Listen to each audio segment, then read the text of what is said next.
Beginning in the late 1890s, the United States is going to start engaging in the type of imperialism that Britain and France had been engaging in for hundreds of years at this point.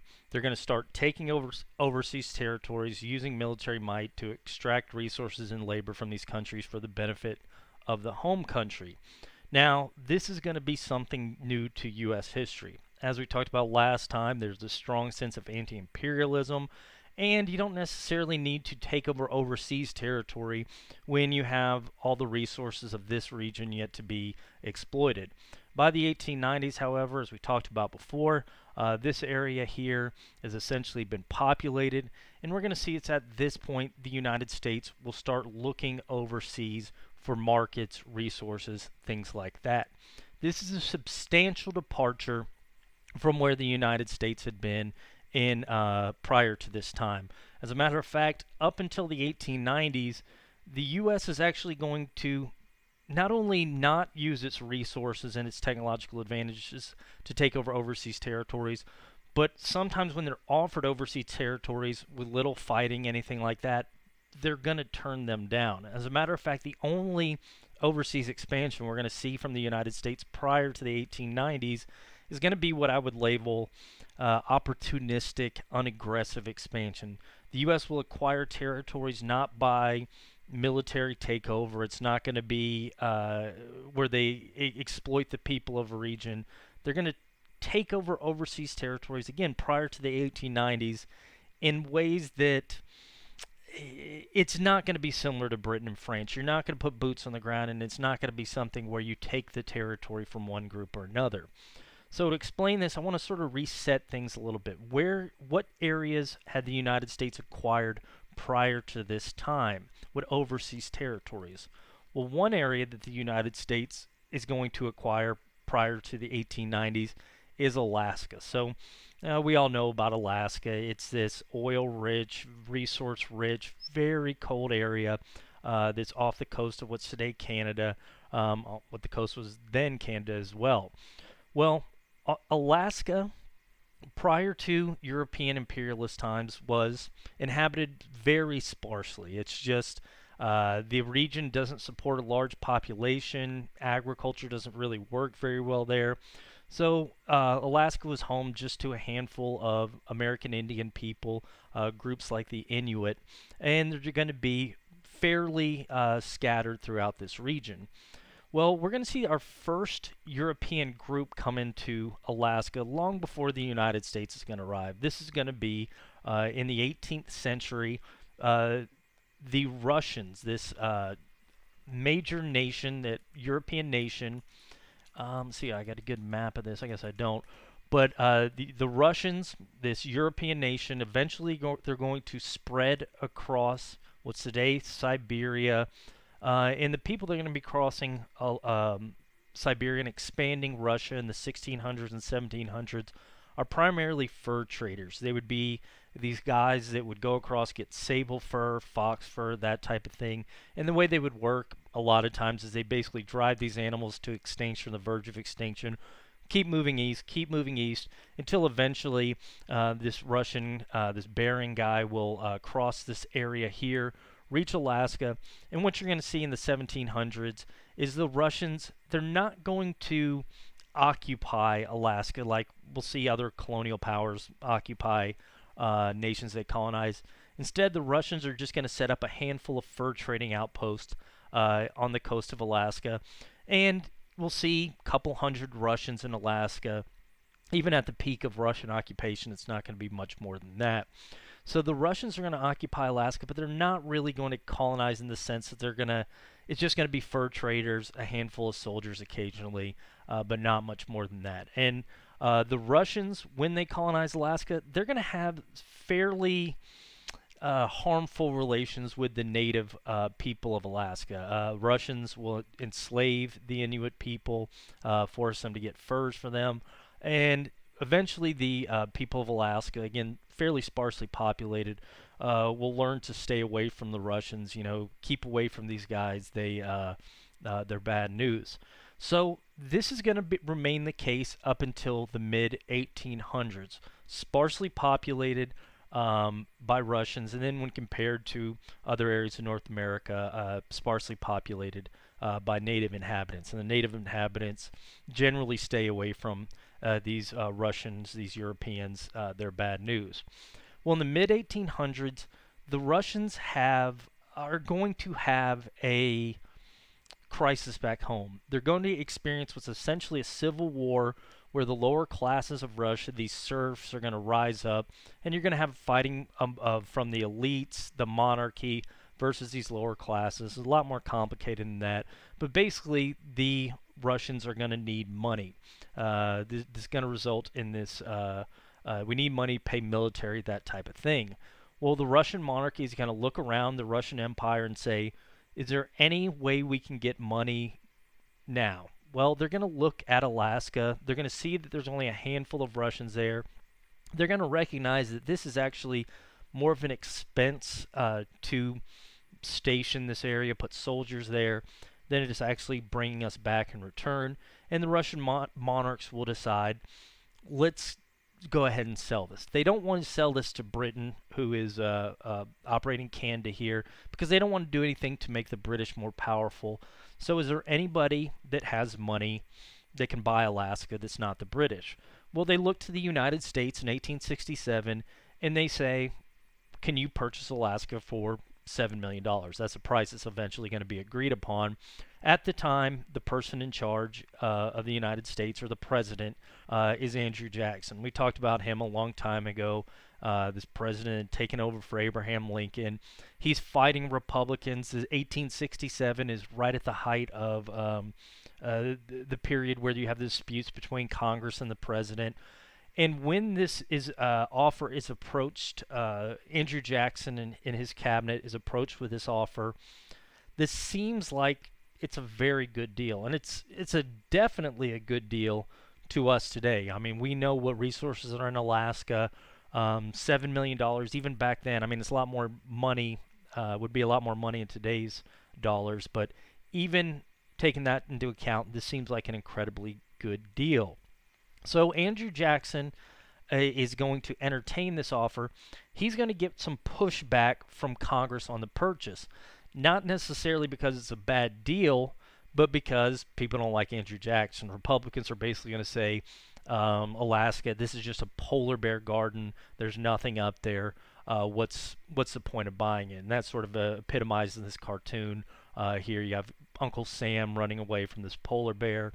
But even with this opposition to Andrew Jackson, Congress is going to recognize that Alaska's too good a deal to pass up, and they will decide to purchase Alaska from the Russians. Okay? Now, here's the thing. So the United States purchases Alaska in 1867, but there's not going to be many Americans that go to Alaska. They're not going to flood into Alaska, and as a matter of fact, from 1867 until the 1890s, the only Americans that are really going to be in Alaska are a handful of soldiers that will be stationed up there to make sure the United States can maintain control of the region. It's sort of nobody has a reason to go up there, I guess is what I should say. So what we're going to see is the U.S. occupies this, and they occupy it in a way where it's not like what the British and French will do. They're not taking it from anybody. And as we'll talk about a little bit more in a second here, it's a sparsely populated region, and the natives basically understand, stay away from these guys. There's not going to be conflict with Alaska natives. There is going to be some, I should point that out, but it's not going to be the degree what we see in the American West or the American East or earlier in United States history. So it's almost innocuous purchase of Alaska, unaggressive expansion. You get this offer, and it's sort of such a good deal you have to take it. So unaggressive expansion, and nobody really moves there until the later 1800s. Well, we will see Americans eventually arrive in Alaska, and this is going to happen right around 1896 when someone will discover gold in what's today northwest Canada, this basically Yukon region. And people are going to figure out one of the best ways to get to the Yukon region. Roads don't exist up here.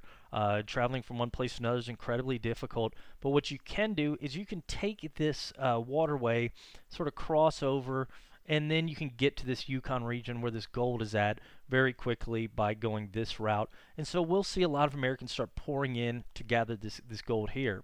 Shortly thereafter, gold's actually discovered here in eastern Alaska, and so we'll see Americans continue to pour in to this region to the point where you're going to start having thousands of non-soldier Americans in Alaska. So finally it's going to be populated. And again, when Americans start showing up, there will be conflict with the Inuit, but it's not going to be the degree to where we saw it in the American West, or the Inuits had learned from exposure to the Russians. You stay here, we'll stay over here.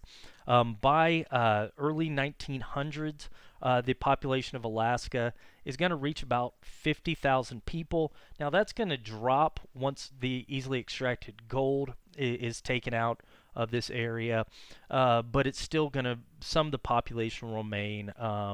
Later on, oil is going to be discovered. There's going to be a fishing industry that's going to emerge around here. So we're going to see Americans populate this region, but again, it's a little bit different than what we saw with the British and French.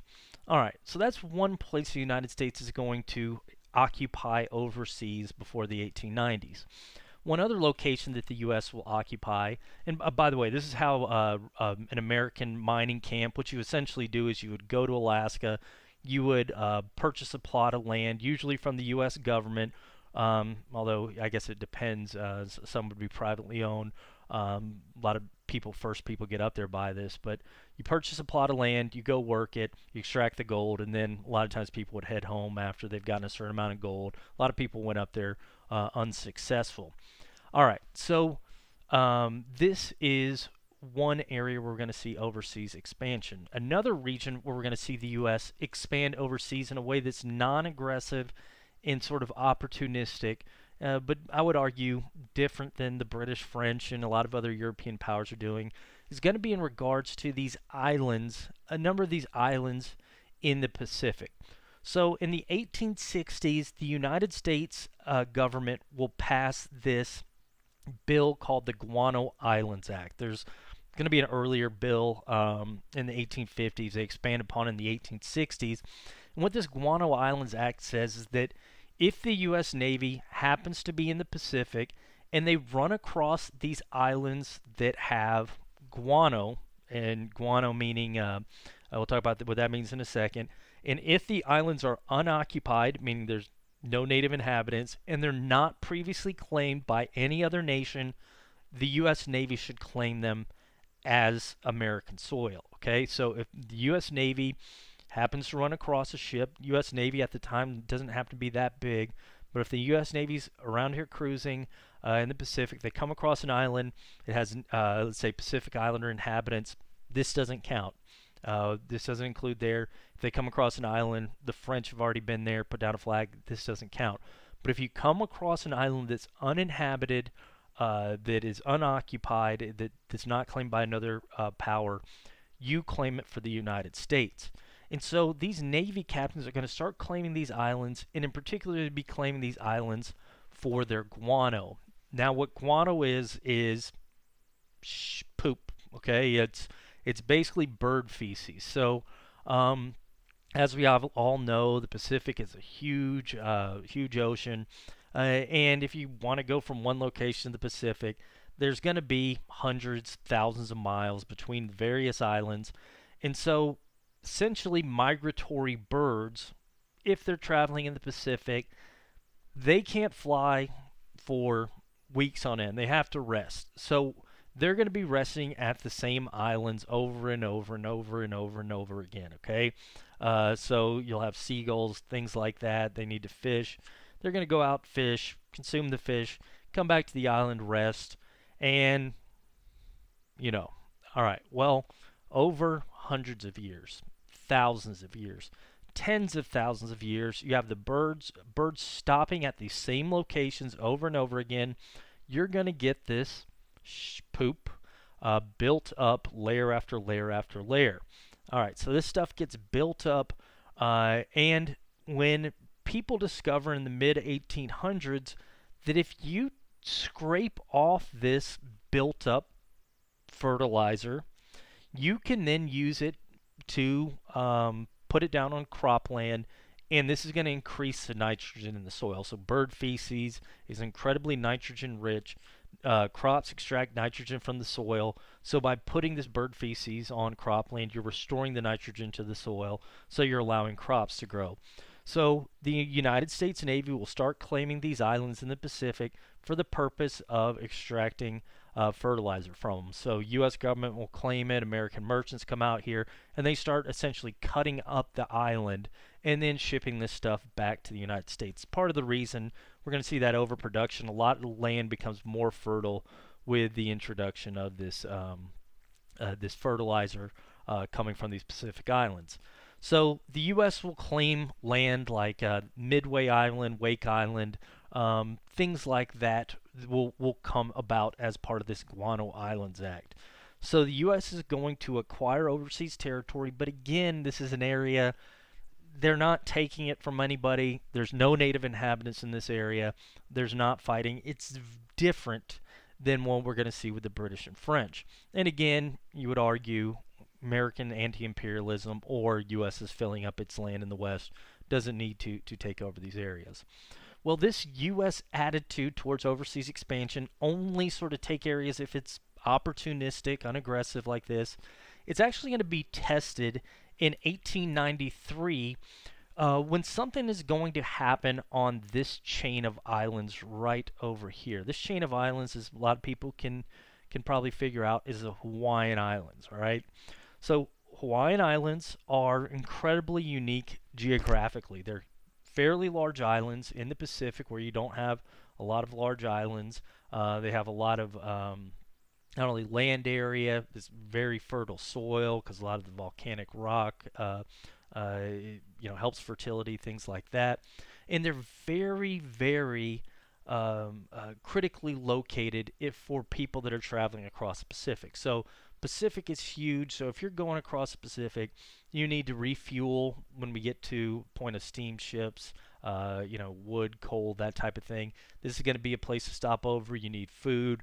This is going to be a good place to stop over. So they're very centrally located in the Pacific.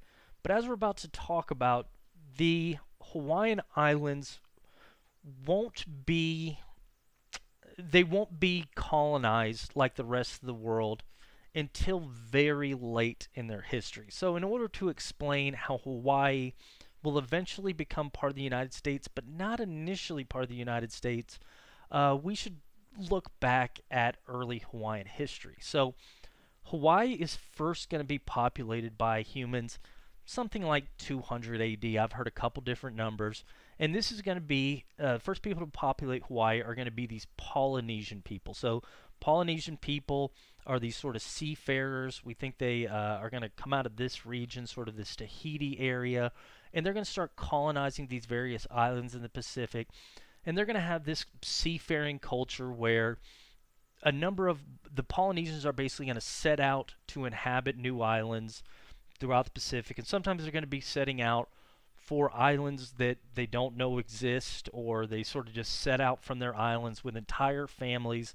And sometimes these families will set out knowing they're never going to come back to the original island. They'll be bringing with them pigs, their crops, all their family members, and they sail off, a lot of times not knowing what to expect. Polynesian culture is incredibly interesting. So you have these people, these various islands. They'll take off occasionally to inhabit new islands. Why does this happen? It's really interesting. We're not 100% sure. Some people think that Polynesians set out when island resources can't sustain their population. So you inhabit an island. You initially settle it with 50 people. You eventually grow up to a couple hundred people, 500 people. At that point, you're using all the fertile land for your crops. Your fish outside of in the bays and things like that will eventually start reaching the point where they can't reproduce as fast as you're able to eat them. So the fish supply starts running low. You don't have enough crops to feed the people. This reduction in natural resources will lead the leaders of the island to send people off. Or the reduction and loss of natural resources might lead to war. In times of shortages, people start fighting each other. Some people think that this is going to be this sort of step with Polynesian migration. You come to an island once the resources run low.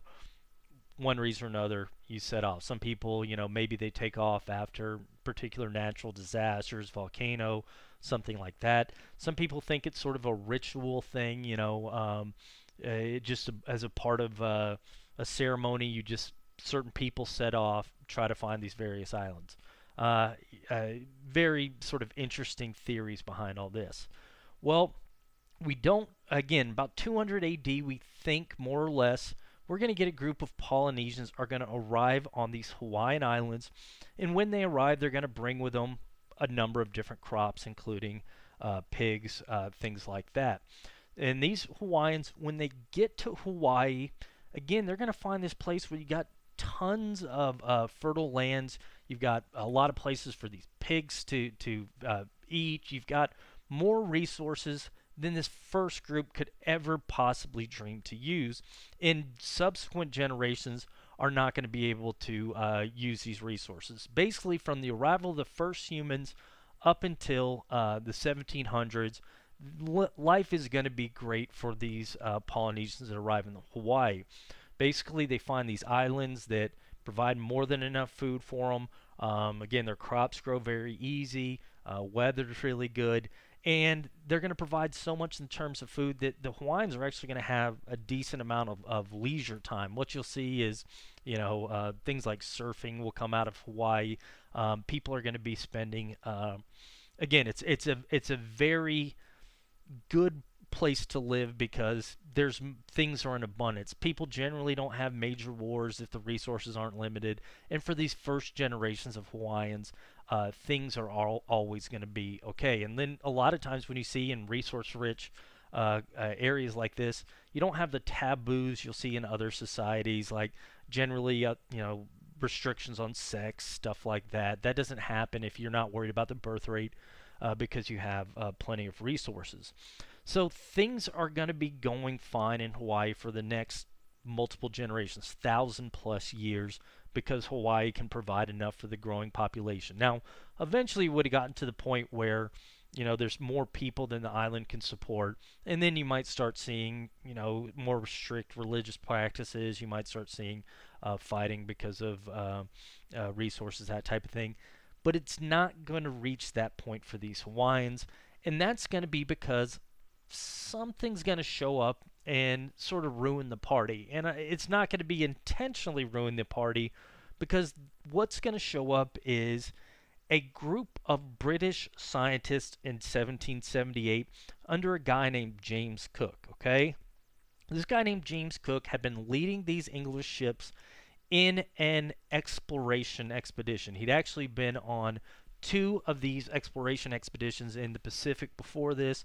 What they were doing is they'd been funded by private individuals, part by the British government, and they'd been going off with the purpose of mapping these Pacific islands, learning about their fauna, their flora, plants and animals for science, okay? Now, you could say once they learn about these islands, then you're going to start seeing the British come in later, imperialism, use them for economic exploitation. But James Cook himself thinks he's doing this for scientific reasons, and he and his men are going to stumble upon Hawaii, and they're going to be the first, at least that we know of, the first Europeans, the first outsiders to reach Hawaii since these Polynesians arrived. And when they come into this port, they're going to find things that they need. These are sailors that have been, sailing Pacific for a long time. They've been eating, hardtack, which is just basically hard bread. They don't have many supplies, but they're going to get to this island with abundance of fruits, fresh vegetables, that type of thing, fresh meat, and they're going to get off, and they're going to also find a place with a lot of knowledge. These guys are going to be learning, want to learn about the flora, the fauna, and also learn about the people, because one of the things James Cook's expeditions are learning is sort of anthropological in nature, learning about how people live. So they have a lot of stuff that they find here. And maybe I shouldn't even mention this, but these are all males on the ship, and this is an island full of a lot of women that don't have the sexual taboos that you see back in Britain. So, there's that. But I should point out the Hawaiians, the Hawaiian women, are going to have see things in the British that they want. Okay, so these guys are coming with things that Hawaiians don't have. Particularly, they have these metal goods, this hard metal, this steel that the Hawaiians haven't used before. That could improve their lives substantially. So, for example, you'll see sailors, trading nails for sex here, and then the Hawaiians will get these nails that don't break like their bone fishing hooks. Like you can make them into fishing hooks. You can use that thing for life, essentially. You don't have to fashion fishing hooks every day, so this is going to allow you more leisure time, that type of stuff. These English sailors, British sailors, are going to introduce them to other technologies that they're going to find useful, introduce them to food they never had before. And what is going to happen in this encounter in 1778 is going to be seemingly positive for both sides. Again, the British get information they didn't have before, food, things like that. The Hawaiians are going to get nails, technology they never had before, and exposed to different culture they never experienced before. After spending time with the natives of Hawaii, resupplying their vessels, getting fresh water, fresh food, James Cook is going to sail around the Hawaiian Islands, draw them on a map, and basically set off to continue his exploration expedition. There's a thing that supposedly the sailors of James Cook traded so many nails for stuff that supposedly the ships, the boards were sticking out when they left Hawaii. That's probably not true, but it sort of makes the point here. So the James Cook and his sailors are going to set off, and when they leave, it seems like everything went perfect between this first encounter between Europeans and the people of Hawaii. This introduction to the outside world to the Hawaiians seemed to have gone very well. Well, James Cook and his sailors are going to take off. They're going to explore other parts of the Pacific, and they're going to arrive in Hawaii after about another year. And when they return to Hawaii, they're going to find it's very different. So they go off, they explore the west coast of North America. I believe it's this one. They actually go all the way down to Antarctica. And then they decide, all right, we're going to head back across the Pacific. Why don't we stop in Hawaii, see our old friends here, get some resupplies, new supplies, and then we'll take off back to Britain. Well, when they stop in Hawaii after a year away, they're going to find that things have changed substantially in their absence. While they were gone, the Hawaiians had developed this venereal disease. Okay, so the Europeans had introduced types of venereal disease to the Hawaiian women, and because the Hawaiian population hadn't been exposed to this disease, they've been separated from the old world for a long period of time. It's going to be particularly devastating. For example, it could actually be deadly in certain instances, lead to a lot of miscarriages. So the Europeans have introduced disease in this population. Not only that, but their ships had brought rats with them, which were not native to the Hawaiian Islands. They'd gotten out and started eating some of the native fauna and flora, causing a lot of problems there. At this point, I believe it's this point, they're going to actually introduce fleas. Hawaii there have been no biting insects, but the second that James Cook and his vessel had showed up, now these biting insects are present on Hawaii. So what we thought was, or what they thought was going to be a friendly encounter, after the Europeans left, it had turned to very unfortunate for the Hawaiians. And because of this, when James Cook and his vessels come back, instead of having the reception they'd had the initial time, the Hawaiians are going to be very wary of James Cook and his men. You guys have introduced this devastation among us. And so when James Cook gets off, he's going to have a lot of issues with the Hawaiians. And there's actually going to be an argument when James Cook gets off on his second voyage between him and the native Hawaiians. At one point, the Hawaiians will basically sneak up behind James Cook. They're going to kill him. Look what you did to us. There's a disagreement, over a boat, things like that. But the Hawaiians don't like what has just happened to him, so they're going to kill James Cook. A number of his men that are with him are going to, get in the small boat. They make it back to the big boat, but they're going to look from their boat as they see their captain essentially killed on shore by these native Hawaiians. They're going to take off, and even though their captain dies, their ships are still going to, second in command or whoever will take over, and they're going to head back to Britain, where they're going to put Hawaii on the map, literally. So this had not been on the map before, but now it will be put on the map. And from this point forward, Hawaii's no longer going to be isolated. So Hawaii's location in the center of the Pacific means it's incredibly useful for people, anybody traveling in the Pacific. Again, when we eventually get to the point where ships are powered by coal, you can refuel here. Even before that, if you need food, you stop here in Hawaii. And so what we're going to see is the British will start using this as a stopover. So the British are colonizing Australia in 1800. They also have Canada up here. You need to exchange between the two, trade between the two, stop in Hawaii on the way. Americans will also start stopping in Hawaii during the early 1800s. So you sailing over here after the United States acquires Oregon Territory and California. You make this long journey, do a stop over here in Hawaii before you pop over there, and you refuel, get food, that type of thing. The French, when they gain Indochina, they'll have Tahiti over here. Eventually, they'll also stop in Hawaii. And we're going to see these isolated chain of islands, set aside the negative encounter between James Cook and the Hawaiians, will basically become a hub for Europeans and Americans traveling in the Pacific.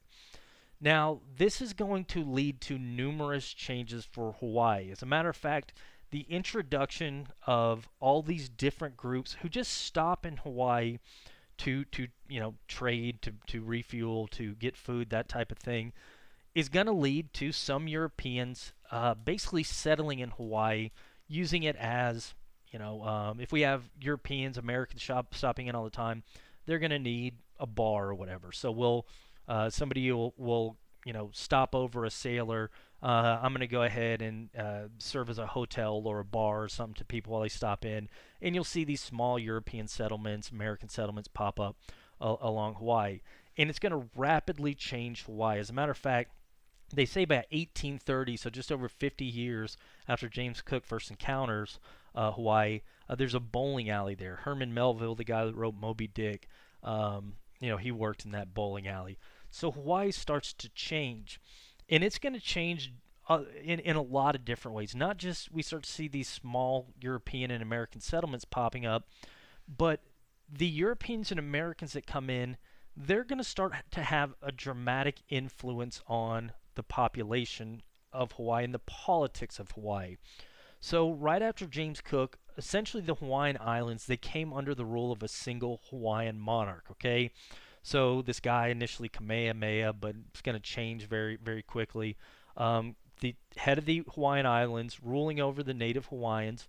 When the Europeans and Americans start showing up in order to set up, your hotel, or as we'll see, Americans and Europeans will come in and start using Hawaii as a place to grow sugar. Sugar, it can't freeze during the entire growing process. It doesn't freeze in Hawaii, obviously, except for up at the top of mountains. So if you want to grow sugar, you grow it, on the coast of Hawaii. It's not going to freeze, and this is a crop that'd be great for Hawaii. So these Americans and Europeans showing up will start to request that, hey, can I have this land? And what they'll start promising a lot of these Hawaiian monarchs is luxury goods from the United States, Britain, France, things like that. I'm a private citizen of the United States. Can I give you this nice phonograph? That's be later on for these lands over here. Hawaiian monarchs, a lot of these guys, not thinking necessarily about their people, thinking about their immediate gratification, will start trading off a number of Hawaiian lands to these European Americans. And what you're going to see is Hawaii will slowly become Europeanized, Americanized. Now, it's not going to be a single group. Because of its location, a lot of Americans will come in. A lot of Brits will come in. Japanese, that's another group that's going to come in large numbers during the 1800s. And in a way, this is actually going to be somewhat beneficial to the Hawaiians. So as these various groups populate Hawaii, it's not going to be like India. The British were the first to show up. They populated it heavily. They're the only game in town. you'll see so many different groups, particularly Americans, British, and French populating Hawaii, that they're almost going to keep one another in check and prevent one another from populating this area. So, for example, at one point, the British try to colonize Hawaii. They briefly claim Hawaii as a colony of Britain, but the Americans and French who are settled there, they oppose it, and this is going to prevent it from happening, and a Hawaiian monarch will be replaced. So quickly, Hawaii becomes, it's still controlled by a Hawaiian monarch, and it's not a colony of any nation, but you start seeing this heavy outside influence. Sugar planters, again, from America, Britain, and France, will be getting lands from these various monarchs. Missionaries, so we have American missionaries, British, French missionaries start showing up to convert the Hawaiians from their native polytheistic religions to Christianity. And then as this comes along, you start to see European-style buildings in this area. As a matter of fact, they say that the Hawaiian monarch's palace got electricity before the White House. I don't know if that's true or not, but you see the Hawaiian monarch palace, very European heavy influenced. Well, as all of this is happening, these monarchs essentially are giving away a lot of land of the native Hawaiians. And what begins to happen as these Europeans, Americans come in, essentially they start to become the upper class in Hawaii, whereas the native Hawaiians themselves are sort of going to be pushed to the bottom. They're going to have their lands taken away, distributed to Americans or Europeans. And again, I think the Hawaiian monarchs are at fault a lot here, as are the people coming in. And so we start seeing the Hawaiians losing their land in favor of Americans, British, French. So again, missionaries will maybe give the Hawaiian monarch something if it'll allow them to take over this traditional Hawaiian land. These making this number up, 50 acres here of this best land, and we start proselytizing to the native Hawaiians, and now we have this good land, and the people that maybe lived there before, they have to go somewhere else. So you start to see this wealth disparity in Hawaii. Now again, Hawaii's not going to be colonized because you have these different people of different nationalities coming to Hawaii, but they're almost keeping each other in check. And something else I should point out, as time goes by, it's not people you would see refer to themselves as American, British, or French, because a lot of times you'll have people show up, like a missionary might come in 1820, stop from Britain, the United States, France. They'll have children, and then their children will be Hawaiian, so they're born in Hawaii, and their children will be born in Hawaii. By the end of the 1800s, you have white, meaning people of European ancestry, American, British, and French ancestry, who aren't American, British, and French because they're 3 generations in Hawaii. But even though they've been born in Hawaii, ethnically they're not Hawaiian. So you have these ethnic Hawaiians, and they're going to sort of be relegated to this lower economic sphere, and these white Hawaiians are going to be controlling a lot of the wealthiest land. Well, this is the situation up until 1890, when something is going to happen that's going to sort of readjust the power situation in Hawaii. And that's going to be the ascension of this woman to the Hawaiian monarchy.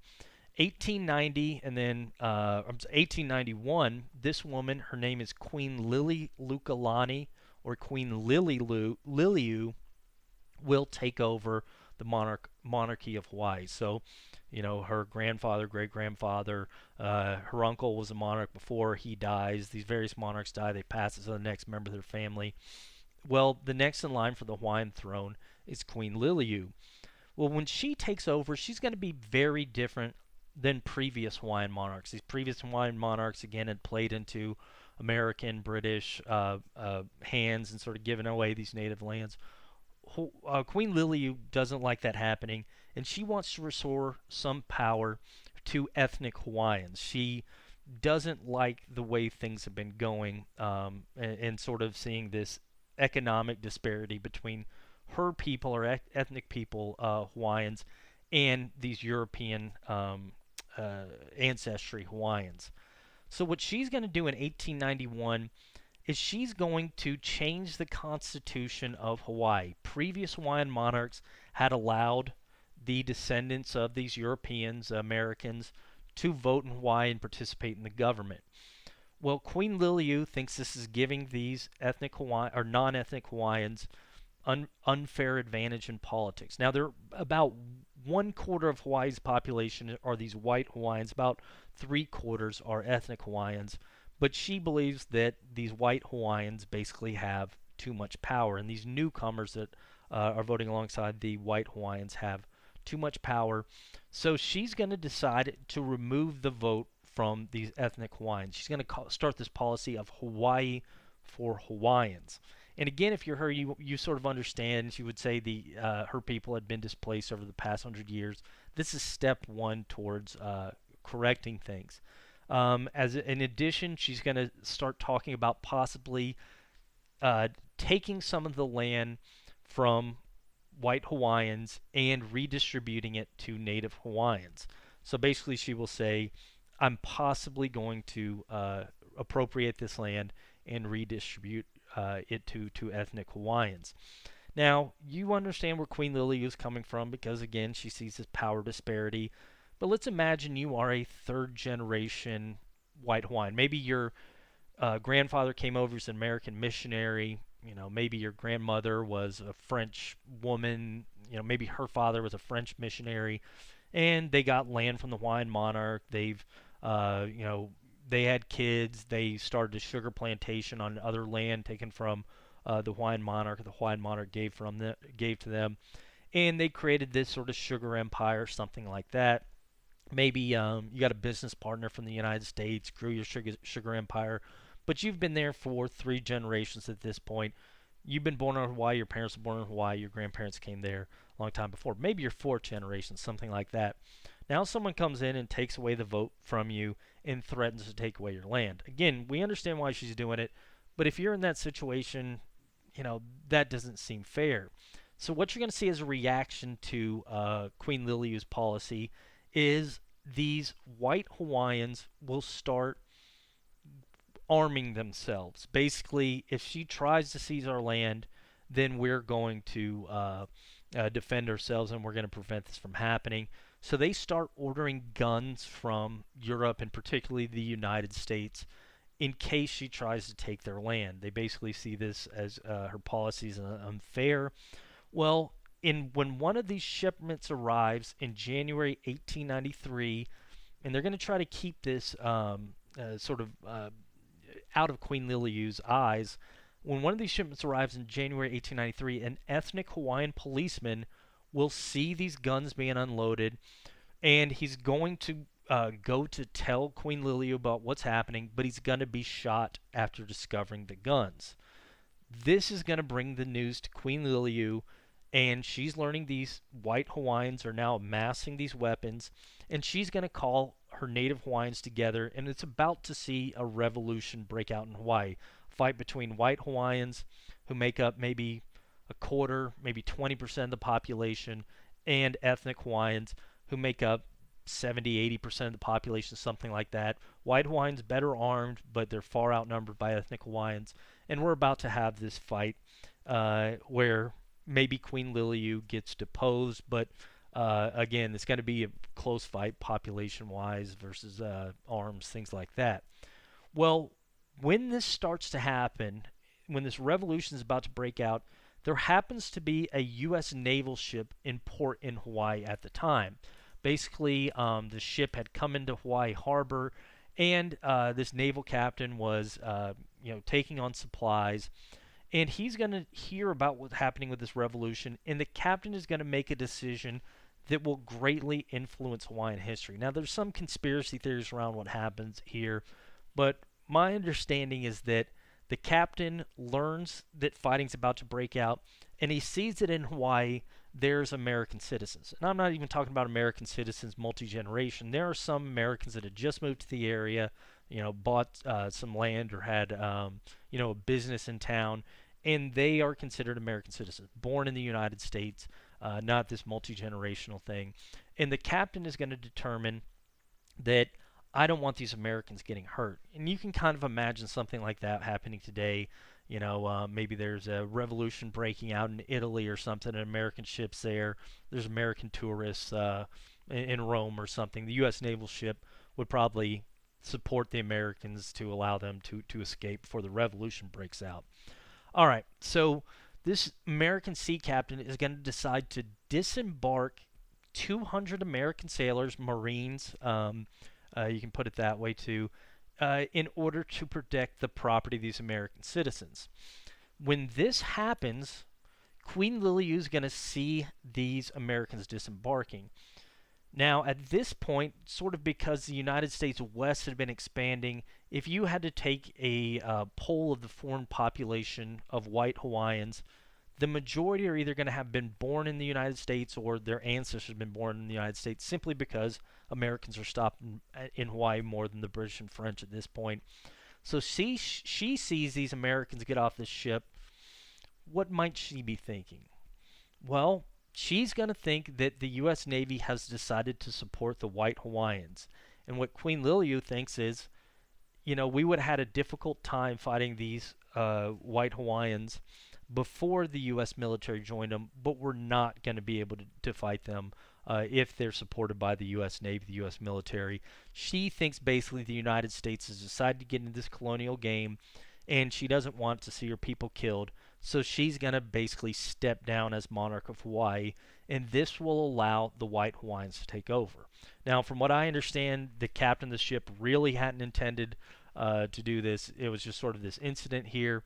But the white Hawaiians will take over, and they're going to form the Republic of Hawaii. So instead of the Kingdom of Hawaii, we'll now have this Republic of Hawaii. They're going to reinstate, their right to vote, and they're going to form this republic. Well, one of the first things they're going to have to decide is, do we remain independent, or do we join ourselves to another nation? Well, again, at this point, people of American ancestry or people that had recently moved from the United States, they're outnumbering the British and French at this point. It's simply they'd been arriving in greater numbers than the British and French. So when the vote is held, the Americans are going to push to join the United States. In 1893, if the Republic of Hawaii is formed, the members of the government will essentially vote on who we're going to join. They'll vote to join the United States over the British and French white Hawaiians' objections, and they're going to call up the President of the United States to see if he will accept Hawaii as part of the United States. Now, this is 1893. At this point, Grover Cleveland is still in charge of the United States.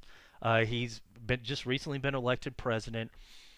Again, we haven't had the 1896 election just yet, but this is Grover Cleveland in charge. What's Grover Cleveland's main philosophy? Laissez-faire. He's a laissez-faire Democrat. This is before Democrats have changed their philosophy. So when these Republic of Hawaii people call up and say, do you want Hawaii to become part of the United States? Grover Cleveland's going to say, thanks, but no thanks. Hangs up the phone. I mean, it's not exactly as simple as that, but he says no, and he's going to cite anti-imperialism. We don't do these overseas possessions. Sure, Alaska fell into our laps, Guano Islands, but that's different. This is talking about a revolution, things like that.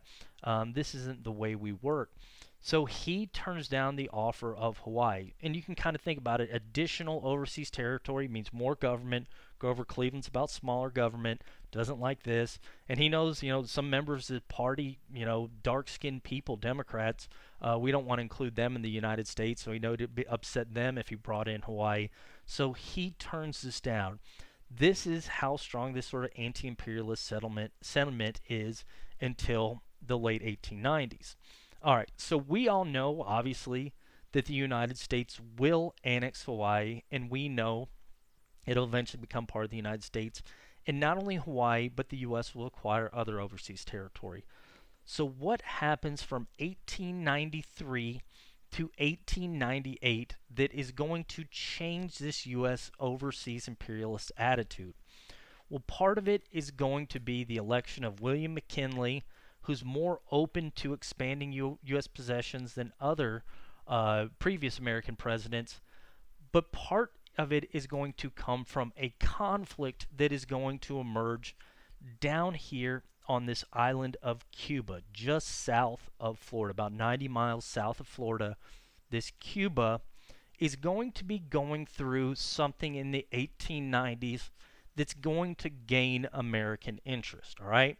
So Cuba had initially been part of the Spanish Empire. So we briefly talked about this before, but Spain had come over in the 1492, and throughout the 1500s, they'd taken over South America, most of South America, a good chunk of North America, and they've been extracting the labor and resources of the people of the Americas until the 18 teens. At this point, 18 teens, 1820s, at this point, most of these colonies of Spain had declared independence. You know, if you talk about the first, some of the first lectures or previous lectures, Mexico declares its independence 1810. It's going to achieve its independence by 1821, become an independent nation. We're no longer going to give you stuff. Spain, same thing. Chile, Argentina, Peru. These countries had broken away, just like the United States had broken away from England and basically exerted their independence. Almost all of the Spanish possessions had gained their independence by 1821. There's a handful of places in the Americas that had not gained their independence, and the Spanish still control. One of these places is Cuba, another is Puerto Rico. Basically, what had happened is all those loyal to Spain had fled to Cuba. So you had these Spanish loyalists here. They fled to Puerto Rico. These areas, for a couple of other reasons, had maintained their independence or had not gotten their independence where the rest of Spanish America had. So these two areas, these two islands in the Caribbean had broken away from Spain. Well, during the 1800s, there was a number of independence movements that are going to break out in Cuba in particular, but all these are going to be fairly quickly suppressed. Well, one's going to break out in the 1890s. That's going to be a different story, all right? By the 1890s, essentially the economic, social, political situation in Cuba was that people born in Cuba, and people in Cuba, you have some tiny bit of native indigenous ancestry, you have a lot of African ancestry, European ancestry, but the way the Spanish ran Cuba was that those born in Cuba are treated as essentially lesser than. They're not allowed certain political positions. Those who control the wealth and politics are those who had been born in Spain. So most of the land in Cuba is going to be owned by Spanish merchants, meaning those from Spain. And the native Cubans, those born in Cuba, have very little power, very little economic control of their own island. So Cuba, one of the main ways they made money is sugar. Again, sugar grows really well. It's a thing that humans really like. Only grows well in certain conditions. One of the places that doesn't freeze is Cuba. So you saw these huge sugar plantations run by Spaniards, and the sugar would be exported back to Spain, and the people made money off this were Spaniards. And so Cuba, the people of Cuba would not get to share very much in this wealth. All right, so this is the situation in the 1890s when these new round of independence movements will break out, and these independence movements are going to be different, and then they're going to be more violent, and they're going to sort of take on this new approach. So basically what had happened to the Spanish Empire, all these other yellow places broke away except for Cuba and Puerto Rico. Well, in the 1890s, the Cuban people are basically going to start fighting for independence, and they're going to start using methodology they hadn't used previously. So they're going to realize that in order to be able to share in the politics and the wealth, we've got to take extreme measures. And what you'll see is these poor Cubans, the vast majority are working on these plantations for Spaniards or in very poor positions, occupy the lower rung of Spaniards, will start to do things that are almost, in the long term, they don't seem very practical, but independence becomes so important, they're going to be necessary. The Cubans will start doing things like ripping up railroad tracks, chopping down telegraph lines, and almost destroying the economy of their country to get the Spaniards out. isolated plantations, like those out in the countryside. The workers will rise up. They're going to be using the machetes, which is what they would cut the sugarcane down with, as weapons, and they'll start, killing these Spaniards.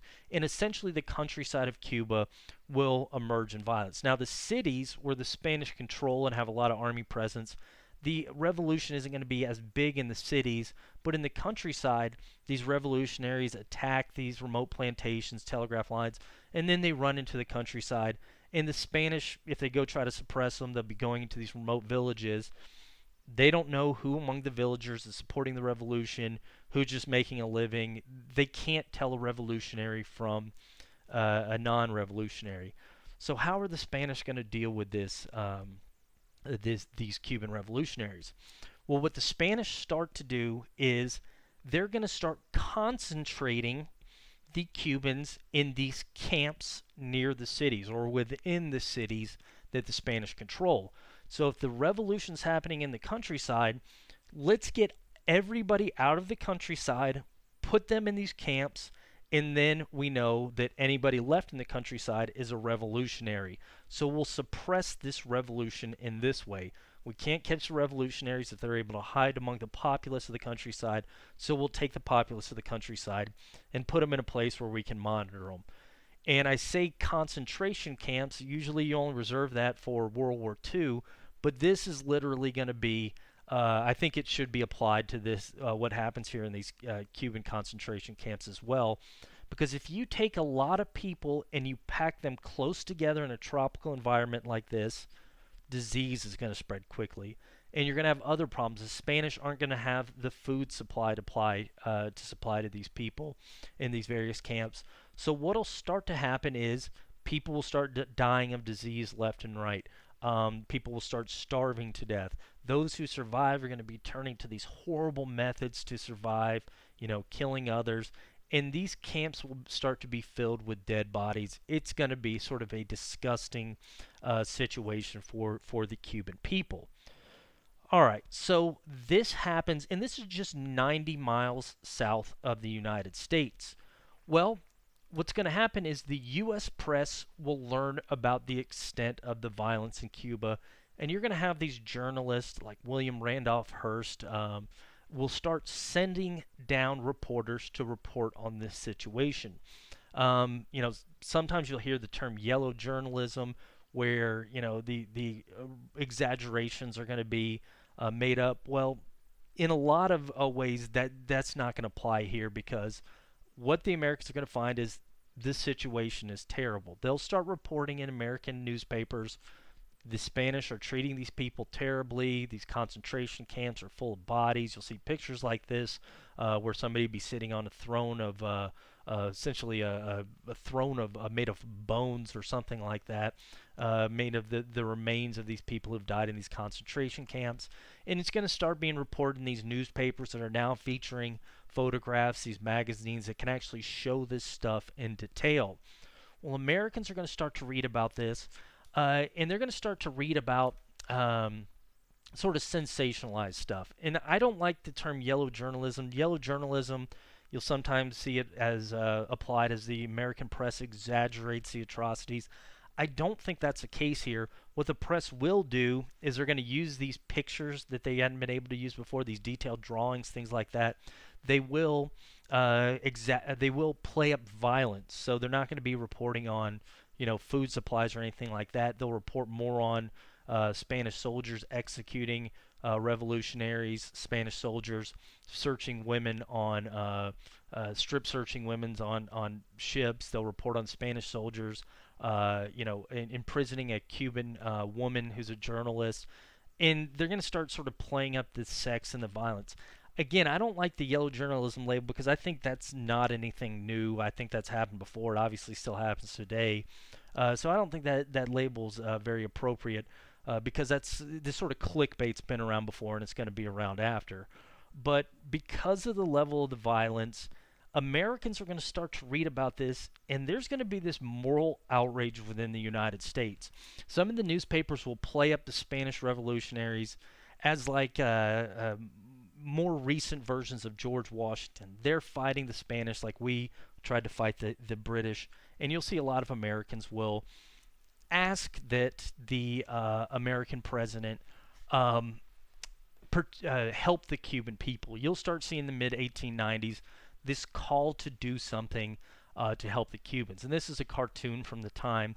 You see it right here, this little child, and you'll see some paternalism in this. Like, you know, this is a child trying to reach for independence, but he's shackled up to this Spanish rule. And then you see Spain's motto: barbarity, cruelty, assassination, murder, 16th century methods. And he's trying to reach out for liberty. He wants to break away from Spain and reach for liberty. But what they're going to find, and what we'll talk about in a second, is that most American politicians are going to say, this isn't our business. You know, we're not interested in anything that's happening overseas. That's not America's problem. So this reaction is going to be sort of made fun of here, like we're just ignoring the plight of our people to our south. Beginning in the mid-1890s, sort of Americans, because of this moral outrage and this sort of agreeing with what the Cubans are doing, some Americans will start pressing politicians to join this war. And as a matter of fact, you'll see McKinley. I don't know, I have a picture of McKinley. I don't know where he went. But you'll see some Americans pressuring McKinley, we've got to do something to help these Cubans. McKinley, like most politicians at the time, initially, you know, he gets into office at the beginning of 1897. This isn't our business. You know, I'm not here to help the Cuban people. But he is starting to be pressured by the American people. And again, the press, I would argue not yellow journalism, but, you know, the press is playing this up as we're ignoring these atrocities that are happening just south of us. Well, it's not just going to be this sort of general public call to get involved in the Cuban Revolution. There's actually going to be others that will be calling on McKinley to join this revolution. Some pro-business Republicans will start asking McKinley to maybe get involved in Cuba for financial reasons. Pro-business Republicans, which again, that's what the Republican Party is about these days, expanding U.S. business, growing U.S. business interests, particularly U.S. big business. Some of these big business leaders will start looking at McKinley saying, if we help the Cubans get the Spanish out, they're going to need somebody to replace them. Somebody else is going to have a chance to purchase the land the Spanish are on. Somebody else is going to be there to replace the Spanish businesses. This is right south of the United States. We could move there. As it is, the U.S. doesn't have any areas, or very few areas just off the coast of Louisiana and Texas that can grow sugar.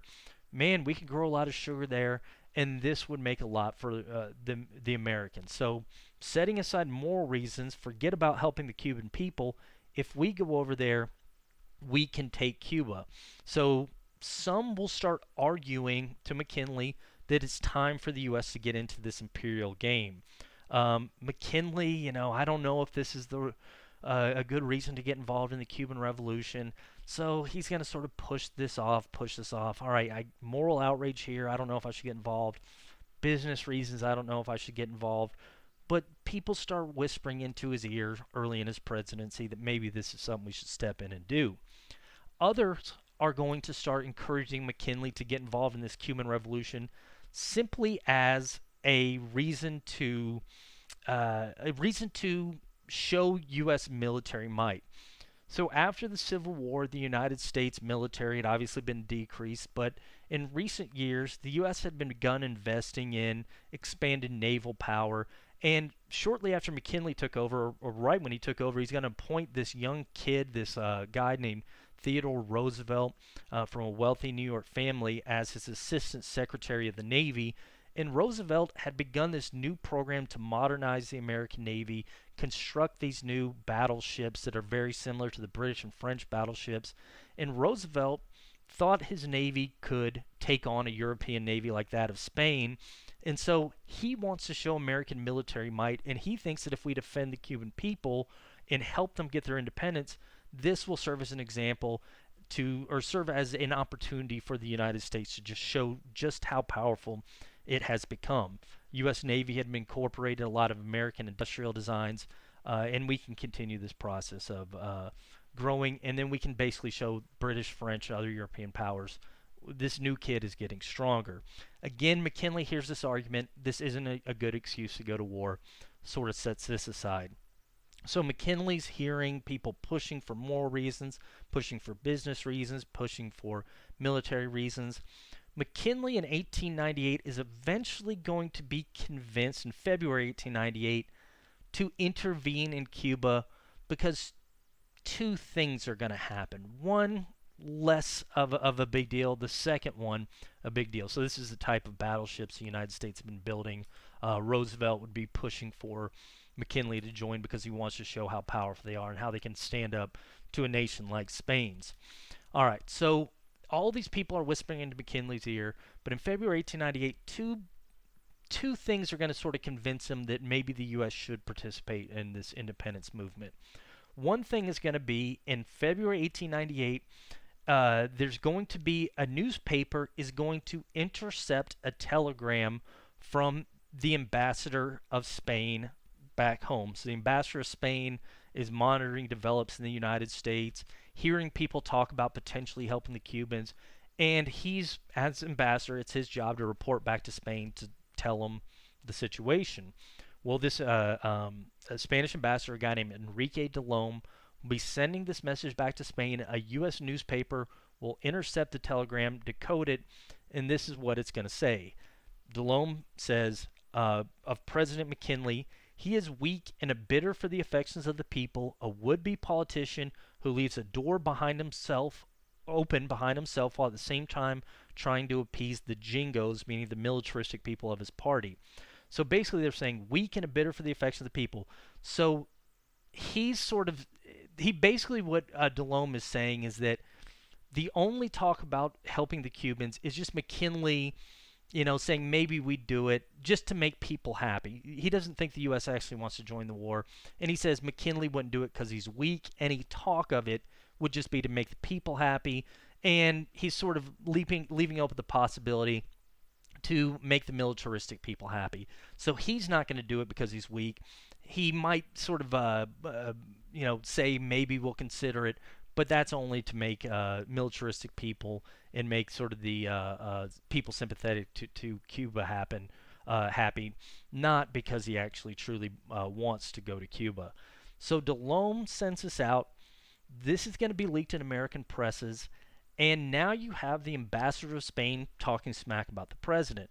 Now, I mean, I guess the situation might be different in modern days, but most of the time in American history, even if the president is of a different political party than you, different political orientation than you disagree with them wholeheartedly, if somebody from another country makes fun of them, you'll see them say, that's my president. I can make fun of him. You can't. You'll see this sort of pushing back against this people making fun of the president, even if they're not of your party. That's what happens here. A lot of people in February 1898 hear what de Lome says, and they're going to say to McKinley, "This dude talks smack about you. We need to fight him. Ooh, he's talking smack about you. Start punching him." McKinley's going to say, "I don't like this, but it's still not a reason to go to war." So February 1898, all these things sort of pushing these dominoes for war, but McKinley's not convinced just yet. Well, something else will happen in February 1898, specifically February 15th, 1898, that will change McKinley's mind. And that's going to have to do with the USS Maine. So the USS Maine, one of these more modern U.S. naval ships, it happened to be right off the coast of Cuba, Havana. It was there for the reason of protecting American citizens in Havana. So you can almost think about this kind of a similar situation to what's happening in Hawaii. It's not there to fire on the Spanish or anything like that, but if the revolutionaries start attacking Havana, there's a couple American businesses in Havana, American citizens in Havana, vacationing, things like that. We're going to be there to make sure they get back to the United States safely. And, it is also kind of a show of U.S. force, but it's not there to attack. It's just there sort of outside the harbor. Well, the Maine is there February 15th, 1898, when out of nowhere the ship is going to explode, and something like 260 American sailors will be killed in this explosion in the Maine. All right, we have this explosion, a number of American sailors killed. Who do you think people are going to blame for this? Well, the immediate blame will fall on Spain. The reports are going to be the Spanish did a torpedo, had a mine in the harbor. They snuck a bomb on board the ship to blow this up. And part of the reason the newspapers are going to report this is because public sentiment is against Spain for how they've been treating the Cubans. And so they're going to report that the Spanish have carried out this attack. This makes no sense. Now, the Spanish are having a hard enough time to fighting the Cuban Revolutionaries. They certainly don't want the U.S. involved. They're not going to blow up a U.S. ship. It doesn't make any sense for them to do it. I mean, it almost would make more sense for the Cuban Revolutionaries to plant the bomb and then blame it on the Spanish in the hopes the U.S. joined the revolutionaries and fighting the Spanish. But neither of those things happened. What actually happened with the Maine is that it was a design defect. So the ammunition room in this type of battleship is adjacent to the furnace room. So the furnace room heats up incredibly hot. It shares a wall, a bulkhead with the ammunition room, heats up, and what we think happened is that it heated up. It's going to set off a round of ammunition in the ammunition room. Once one goes off, a lot are going to go off, and essentially all this ammunition goes off at one time, blows up. 260 American sailors killed. And later investigations in the 1990s are going to reveal that the hole exploded outward. So it's not going to be, you know, a mine or something that the Spanish did because it blew up from the inside. They don't know that at the time, and as a matter of fact, you know, they send a couple of the divers down with those sort of silly 1800s diving suits, and they can't determine what caused this explosion, but the press is going to blame the Spanish. Again, it does not make any sense, but that's kind of what the people want to hear. And as we're going to see, they're going to be an even greater push to go to war with Spain. Hey, now they've killed our sailors. You know, we need to go to war with them. All right, so the American public is going to keep pushing McKinley. McKinley's going to keep hearing, hey, this is a perfect chance to get our foot in Cuba, open new businesses. This is a chance to show American military might. By April 1898, McKinley is going to decide, let's take action here. He goes before Congress and he says, in the name of humanity, in the name of civilization, in behalf of endangered American interests, would give us the right and duty to speak and to act, the war in Cuba must stop. And McKinley's not going to ask for a declaration of war, not initially, but he'll ask for Congress to give him authorization to use military force to help the Cubans get their independence. So it's essentially a declaration of war. Congress is a little worried about McKinley's motivations in doing this. Basically, you have a number of Democrats, even though by this point they've adopted sort of that economic, you know, helping the little guy economically. There's still this, you know, anti-imperialism in their party. Still some Republicans, the idea of anti-imperialism is strong. So some people, when they hear McKinley say this, they're going to hear, are you sure you're just not listening to those business interests in your party, you know, that want to get these sugar plantations? Are you sure you're not just wanting to use this as an excuse to get in this imperial game? Because we Americans don't do that. You know, we expand over our continent, but unless, you know, we get something handed to us, we don't do the overseas thing. That's not American. We're not the British. We're not the French. Well, McKinley is going to try to argue and say that's not what I'm doing here. And there is a debate why McKinley's doing this, but he's going to basically Congress to ensure that this war isn't just to claim Cuba as an American colonial possession, to put boots on the ground. In order, before they'll give McKinley authorization, they put this amendment called the Teller Amendment on the authorization to give them the power to use military force, saying that yes, we'll let you use the American military to help the Cubans, but at the end of whatever this is, the United States cannot annex Cuba. Okay? So again, all right, so U.S. had turned down Hawaii a couple years before. They're about to go to war with Spain and help the Cubans, but U.S. Congress says this isn't about acquiring land. This is solely to help the Cubans, you know, because Spain possibly blew up the Maine. we're not doing this to acquire territory. We're not doing what the British and French will do. So this Teller Amendment will be approved. McKinley will get his authorization. Immediately after Spain learns about this, they're going to say, you can't do this. You can't help out a rebel group in one of our territories. They declare war on the United States, and the United States will return and declare war on Spain, beginning this Spanish-American War in April 1898. So now the U.S. is at war with Spain, Spanish-American War. Well, when's the last time the United States was at war? You had American Indian Wars in the West, but that's a different story. The last time the U.S. had a major war was the Civil War. So it's been a long time. The U.S. isn't prepared for this fight. So there's going to be this huge call for volunteers, this increase in the Army. U.S. Army is not like it is today. The standing Army is really small, and it only grows big when there's a war. So basically when war goes out, there's going to be a call for volunteers, and they're going to have to report and train. So it's not going to be the U.S. immediately loading up on boats to fight in Cuba. It's going to take a while for their army to build up. Well, while this is happening, the Spanish-American War is actually going to go into a different theater. So before the Americans can go to support the revolutionaries in Cuba, we'll see the Americans bring the battle to a different part of the world. The U.S. are actually going to launch the first attack in the Spanish-American War on a different Spanish colonial possession over here in the Philippines. So this chain of islands over here just off of China, just south of Japan, is called the Philippines. Now, the Spanish had taken the Philippines just the same time they were taking the Americas when they were powerful in the 1500s. They named it after their king, Philip, Philippines.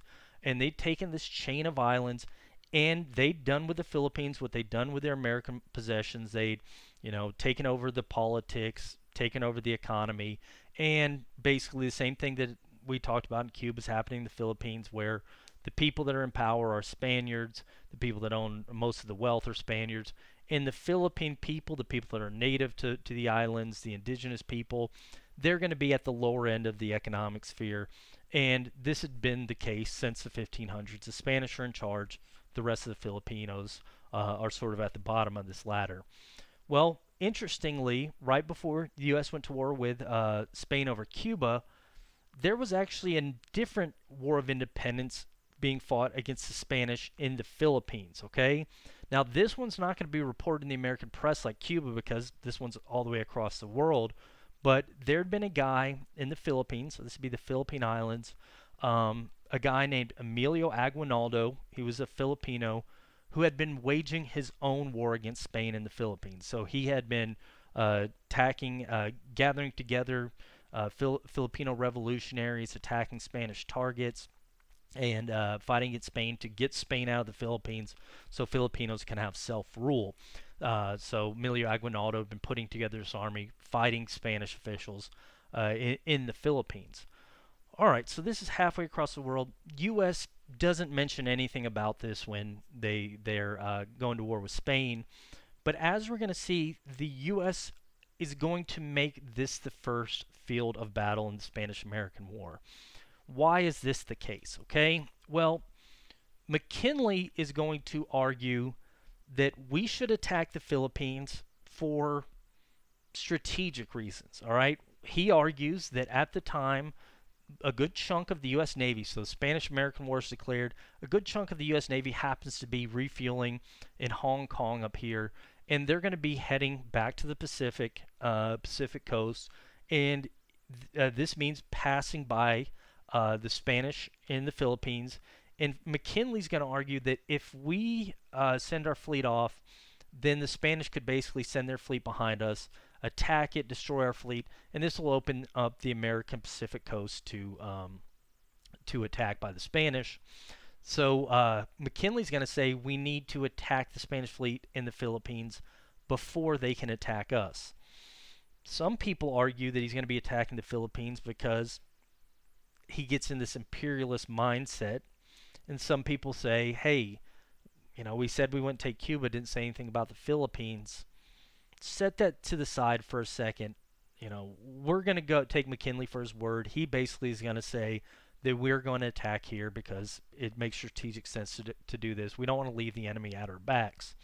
So what McKinley is going to do, and what the American Navy here is going to do, is they're going to decide to support Aguinaldo, Emilio Aguinaldo, in his fight against the Spanish.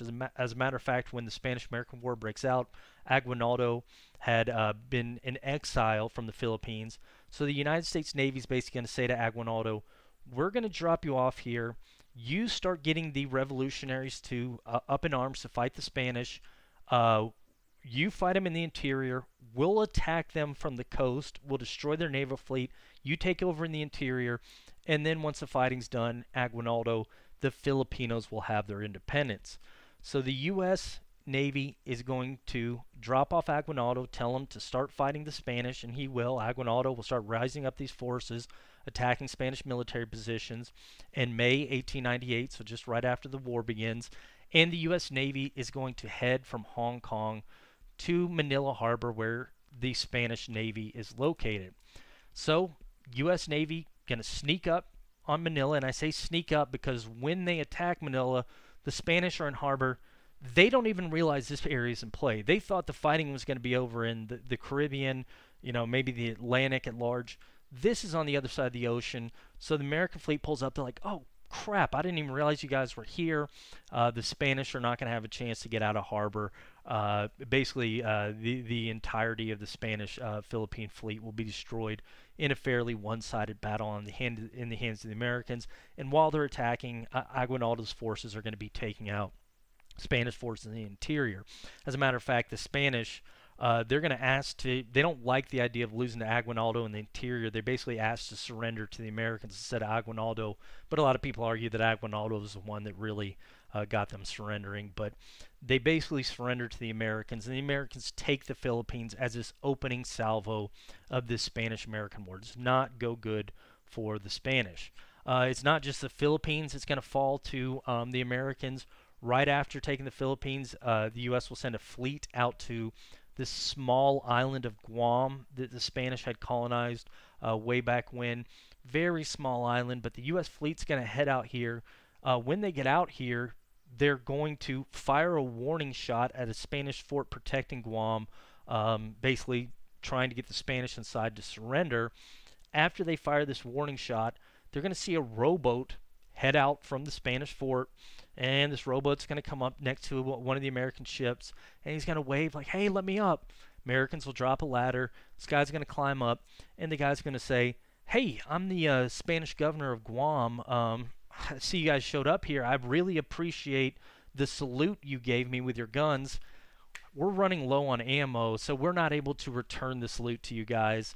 So I really apologize for that. But what are you guys doing here in Guam? And the American Navy's going to be like, dude, you know we're at war, right? And the Spanish governor's like, oh, no, I didn't. I didn't know that. So basically the Americans will capture the governor and capture Guam without a fight. So in the Pacific, the Americans are going to have a ton of success. And they're actually going to have a lot of success in the Atlantic as well, where the fighting is presumed to have happened. So while the American military is building up here in the United States, that guy, Teddy Roosevelt, had dispatched the American fleet to do this naval blockade of Puerto Rico and Cuba with the thought that we'll prevent the Spanish from getting reinforcements from Spain. So again, Spain over here. So we'll block them from getting in here. And when this blockade's set up, what this is basically going to do is it's going to mean that all the Spanish military here in Cuba not getting food, not getting medicine, which is going to be a big deal because a lot of these guys are going to catch malaria, yellow fever. And at the same time, the Cuban Revolutionaries, emboldened by the United States joining them in the war, will start taking out these Spanish positions throughout Cuba. There's some fighting here in Puerto Rico, but the big fighting's here in Cuba. And again, the Spanish can't get in because of this naval blockade. Well, it's at this point, after a blockade of May, June, about 2 months, we're going to see that U.S. forces have finally been built up and trained, and then we're going to have these U.S. forces land in Cuba, and they're going to start fighting these Spanish forces that, again, dying of disease, starvation. They simply aren't going to be able to stand up to the American forces. American forces should explain, aren't very well prepared, aren't trained for this. They're going to have these horses. They're going to be pushing them off the boat because they don't have proper landing craft. The horse will have to swim up to shore. A lot of these guys are going to be carrying their own guns. Or uniforms are sort of half-assed because they wasn't time for uniforms to be properly made. But again, even though they're unprepared, the Spanish are being attacked by Cuban revolutionaries, and they're dying of disease, starvation.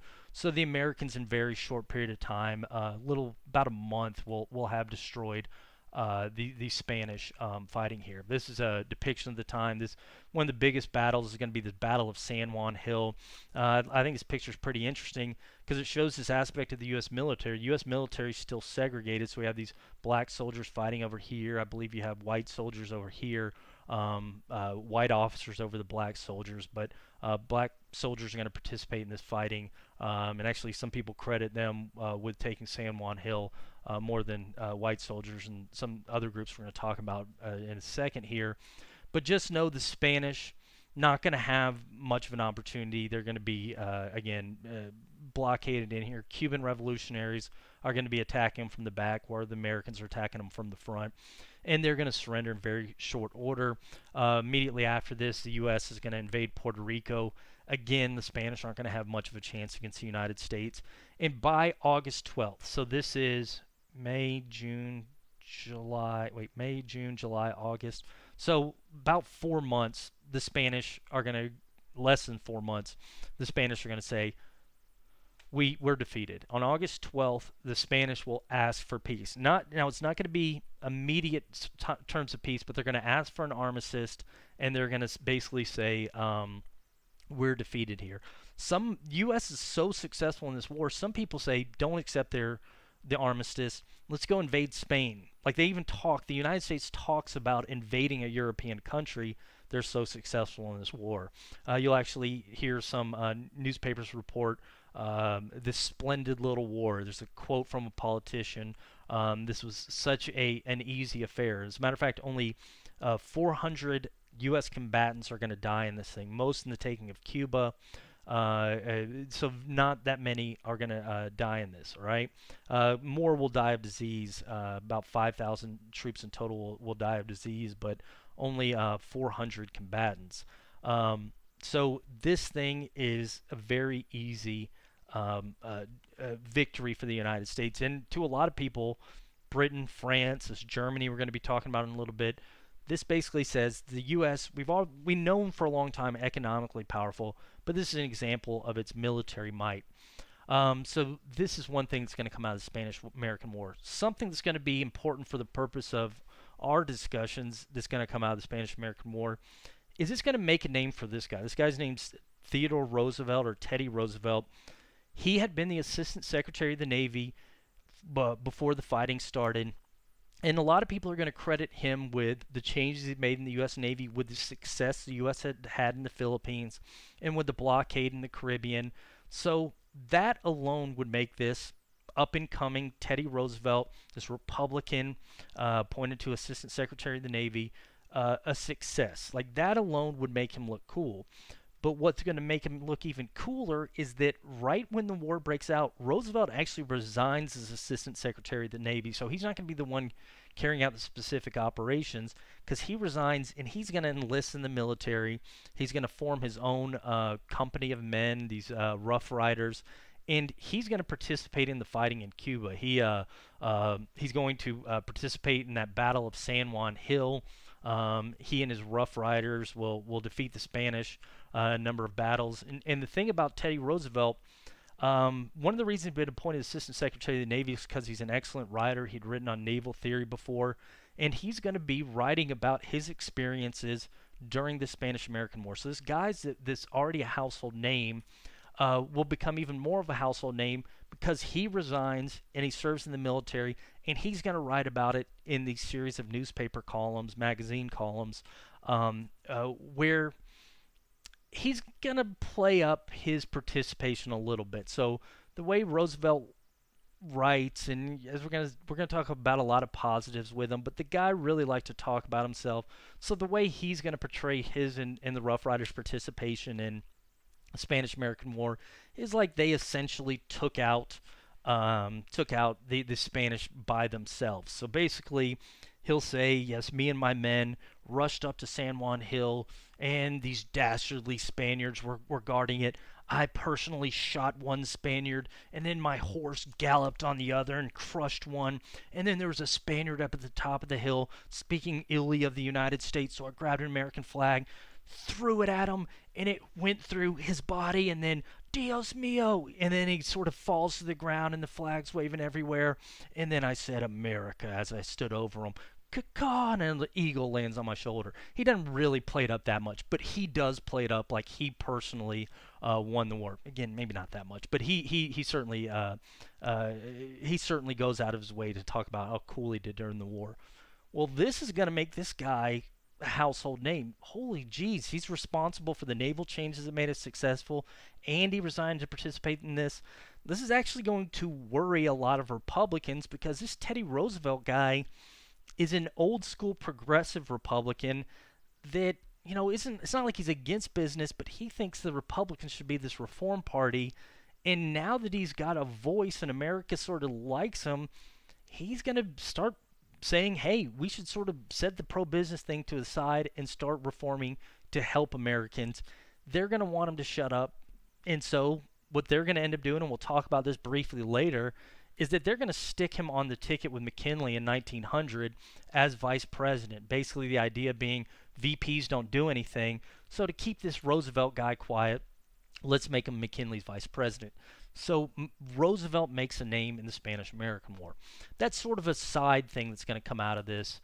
Another big thing, probably the biggest thing that's going to come out of this, though, is that this Spanish-American War, even before it's ended, gets the United States into this period of imperialism and territorial expansion. So you can almost think of the U.S. is going to be so successful in this war that Americans are going to start saying, why didn't we do this before? Why didn't we do what the British are doing before? This is actually easy to do, so we should start taking territory. And you can see this because, again, even before the war ends, on July 7th, 1898, the United States is actually going to tell the Republic of Hawaii, I know we said no to you before, we'd like to take you on now. Again, this is kind of interesting how they do this. There's going to be a lot of anti-imperialists in Congress saying, no, we don't want to do it, but they'll end up getting enough votes to carry it through. But we're going to annex Hawaii. Why all of a sudden? Again, maybe this change in attitude, or as we're going to see, Americans are thinking ahead even before the war ends. Man, if we have Hawaii, that's a nice stepping stone. Again, maybe we'll take the Philippines when we finally sign the final peace accord, and maybe that'll open up markets here for goods. Maybe this is a pro-business measure. All right, so they're going to annex Hawaii, and then when Spain is going to sit down, and by the way, to support Hawaii, they're going to start converting some of those Guano Islands, now the guano's off them, into naval bases and refueling bases, to sort of help with the transition to Hawaii. But that's step one. Step two is going to be in December 1898, the U.S. will sit down with Spain, and they're going to say, hey, as a condition of your surrender, we want you to give us Guam, Puerto Rico, and the Philippines. They're not going to say Cuba because, again, the Teller Amendment, we said this is not what this war is about. We didn't say anything about Puerto Rico. We didn't say anything about the Philippines. We didn't say anything about Guam. So as Spain's condition of surrender in December 1898, they will sign these areas over to the United States. So in the second half of the 1898, the U.S. went from basically being sold Alaska for cheap and then having a handful of these uninhabited islands to taking possession of Hawaii, Puerto Rico, Philippines, and Guam. Now the U.S. is starting to expand. Spain, not very happy about this, but they lost this war, so they're going to be take this over. Now, while they don't take Cuba, we'll talk about what happens in Cuba in a second here, but Philippines are now part of the United States. Now Guam is as well. Now Puerto Rico is as well. We're not going to talk about what happens with Puerto Rico and Guam Just know these are smaller islands. Some of the people in there, just happy to have Spain gone, willing to become part of the United States. Others unhappy. As a matter of fact, Puerto Rico is going to have this weird relationship with the United States where sometimes they want independence, sometimes they want to remain part of the United States. U.S., some talk of making Puerto Rico a state, other times no talk of making Puerto Rico a state. Fortunately, we won't get to talk about that in the class. Guam, very small island. There's going to be, some, issues with what to do with this. Going to end up being used as a military base. So just set those two aside. But when the U.S. claims the Philippines from Spain, this is going to make some people, and one person in particular, very unhappy. So the Philippines had been fighting for independence from Spain prior to the Spanish-American War. Emilio Aguinaldo had been fighting the Spanish, leading these revolutions against them. And then the United States had promised Aguinaldo they would help him fight the Spanish, and then at the end of this fight, they would give the Philippines independence. Well, in 1898, the U.S. tells Spain to hand over the Philippines to the U.S., and the U.S. is going to decide, instead of giving the Philippines independence, we're going to go ahead and keep them. And the U.S. thinking here, and we'll talk about this more later, is this is new markets for U.S. goods, which will help U.S. businesses, and this might open this door to China, but we're not going to let the Philippines have their independence. So U.S. will start, Spanish troops will start moving out of the Philippines in 1898. They're going to be replaced in their bases by American troops. So if you're Emilio Aguinaldo, you've been fighting for independence from Spain. You kind of won that, but now you're replaced with new rulers, the United States instead of the Spanish. So how do you think Aguinaldo is going to react to that? Well, he's going to do the same thing he did against Spain, and we'll see him start turning his revolutionaries against the Americans, and almost immediately end of 1898, really kicking in 1899, we'll see the beginning of this U.S.-Philippine War, where Aguinaldo will start attacking these American positions. Now, Aguinaldo had sometimes engaged in head-on-head battles with the Spanish.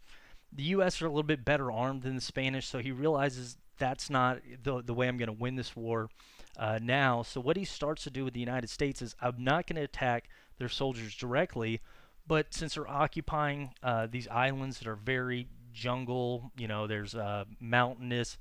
If you have an American base here, I'll wait till a supply train, something that's not very well defended, is going between various positions. I'll attack that. If you have a couple American soldiers patrolled away from a larger army, I'll attack them. I won't attack the major army.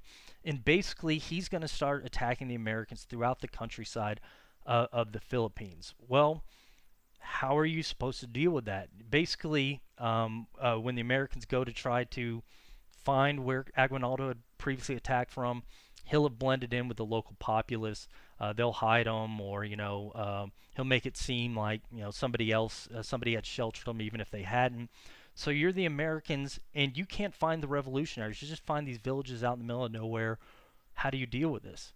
Well, the Americans are going to adopt an anti-insurgency approach that is really barbaric. Essentially, what they're going to do is they're going to start going into the Filipino countryside, and they're going to start trying to defeat the insurgency through extreme violence. We'll see Americans go into these villages that they suspect of helping the revolutionaries, helping Aguinaldo, and if they suspect that they're helping Aguinaldo, they'll wipe out the entire village, burn it to the ground. Sometimes they'll kill entire villages.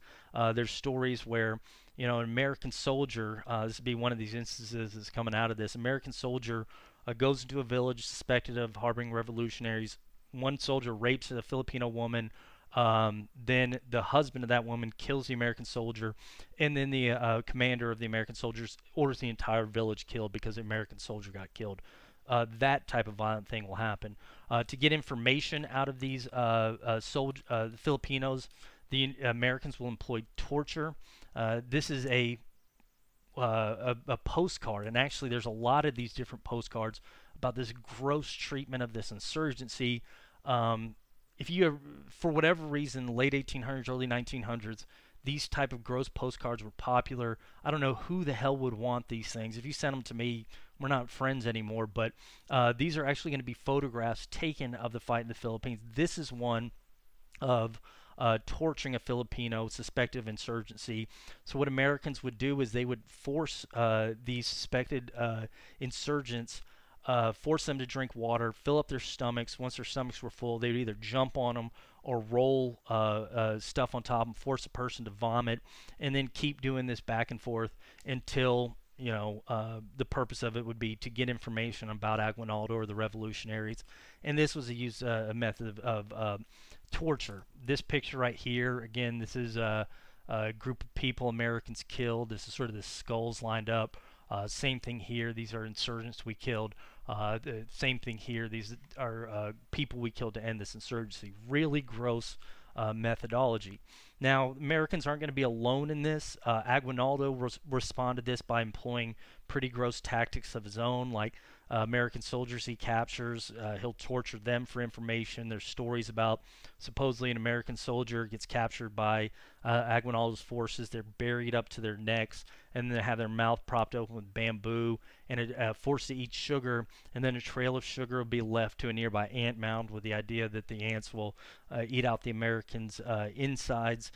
Just disgusting stuff like that. Turns into a brutal, brutal war where atrocities are committed by both sides.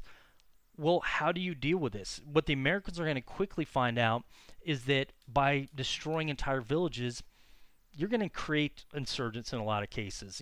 Survivors, maybe people that had no interest in the war before this, now the Americans have killed their families, they're going to go to Aguinaldo's camp. So you're creating insurgents where they hadn't before. Well, the initial American response after this extreme violence will be to concentrate. Here's another of the pictures of the torture.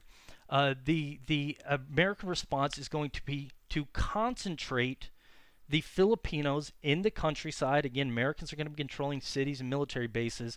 They don't control the countryside, so they're going to concentrate the Filipinos in these concentration camps near where the Americans controlled. So you live out in the countryside, you have to come in here because we're trying to reduce the insurgency in the countryside.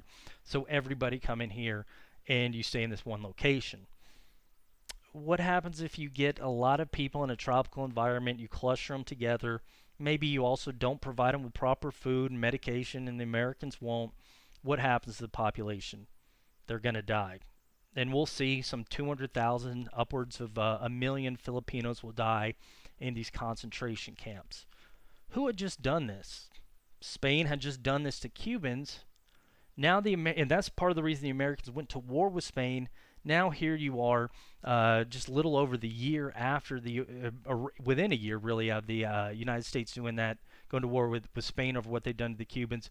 The U.S. is doing the exact same thing to the Filipinos. Incredibly gross stuff, and this is going to claim a lot of lives from Americans. There's going to be thousands of American soldiers killed in the insurgency, and again, hundreds of thousands of Filipinos will be killed by Americans and in these concentration camps.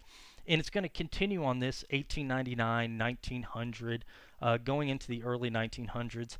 The Filipino insurgency is only going to eventually be ended, and this isn't, again, not a traditional war because you're basically fighting, a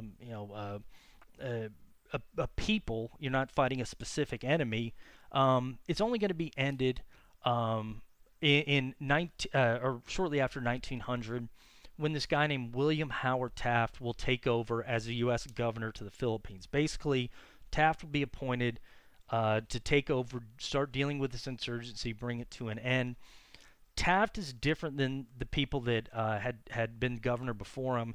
He sees what's happening, and he basically thinks that the war is being run wrong. He thinks the concentration camps creates animosity, the violence creates animosity, and so Taft's going to have a solution towards dealing with the Philippines called roughly dollar diplomacy. You'll see that term thrown out a lot, but what Taft is going to determine is that we're not going to this violence, this sort of indiscriminate violence, isn't helpful. What we can do is we can try to win over, and he doesn't use this term, this is a modern term, but he uses you can think of it as we can win over hearts and minds and pocketbooks. He basically is going to start making political promises to the Filipinos. All right, it's not going to be like it was under Spain. We're going to give you political positions. You can run as mayors. You guys can run as governors. It's just we're going to be at the top, but you can have some political positions below us. We're going to have you some say in the process. You're not going to be completely excluded. And unless it's dealing with international matters, you guys have say in local stuff. Taft will also say instead of devoting money towards military, we take that money and we build schools, hospitals, things that help the Filipino people to kind of show that we're not jerks. Well, that's going to invest in that. And he's going to encourage the United States to start sending goods to the Philippines, show, hey, we're at least bringing cheap goods. You have American products coming over here. These products are better than Spain's, and they're going to be cheaper than Spain's. So kind of win through consumerism a little bit. That's going to be part of Taft's plan, and that's going to be somewhat effective. Probably the most effective part of his plan is that he's going to take the military, and instead of having them try to round people up in the countryside, instead of having them try to get all insurgents, his idea is that basically we just try to get Aguinaldo, capture him, and that's where we devote all our sources, so all our soldiers. So we send an army here, we try to find him. If he's there, we go there. We get information, go there. We don't do this spread out thing. We sort of try to track him down. This is going to end up being effective because eventually American soldiers will track down Aguinaldo, and they're going to capture him. And instead of killing him or anything like that, Taft is going to essentially have Aguinaldo say, we're not going to kill you, but we want you to speak to your insurgents and tell them we're not terrible. Work with us. Work with us as Americans. Aguinaldo will accept. He's got this weird legacy in the Philippines because he helped defeat the Spanish and he fought the Americans for such a long time. But when made this offer with the Americans, and you can absolutely argue that this is going to be ultimately beneficial to the Filipino people instead of continuing the war, but some people will see it as a betrayal of the revolution. But he's going to accept the American offer, and he'll work with the American government to end the insurgency. So this will eventually start dying down, and by 1902, it's pretty much died down considerably, the Filipino insurgency. But it took a lot of fighting to get the Philippines.